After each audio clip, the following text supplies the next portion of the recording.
So I've been talking about the wheel strategy, which is the strategy I use when I sell options. And there's two parts. There's the cash secure put and the covered call part. This is going to be part one.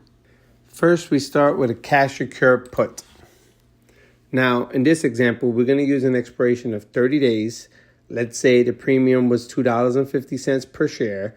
Remember, when you're selling contracts on options, each contract is 100 shares. So that $2.50 per share equals $250 of premium that you receive.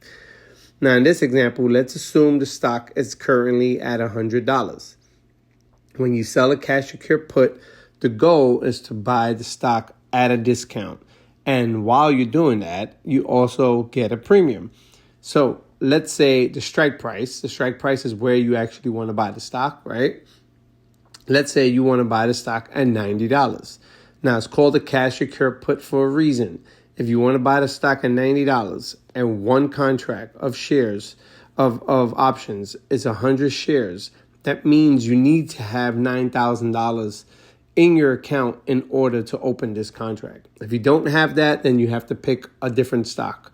On this account right here, I use SoFi. SoFi is usually lately been averaging around $25 to $30. So that's $2,500 to $3,000.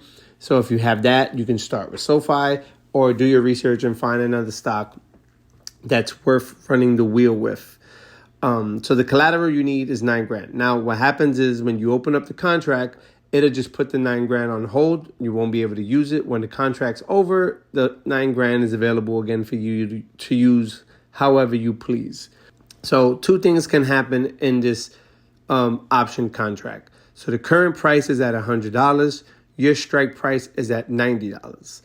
At expiration, right? At the date of expiration, your price can either be above 90 or below 90, right? Or at 90, obviously. So if your price is above $90, you get to keep the $250 of premium and repeat this process again. Your collateral gets released, you get your $9,000 again, and you can buy another cash secure put, right? Because it never reached the $90 premium, right? So this is anything above $90, not including $90.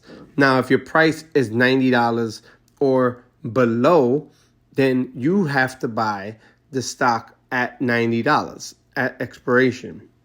Now, in this case, you're going to use up your $9,000. It's going to buy 100 shares of the stock, and then you move on to step 2, which is the cover call, but you also get to keep the premium. So yes, you buying the stock for $9,000, but you still get to keep the $250. So either way, whether the stock is above 90 or below 90 at expiration, you get to keep the $250.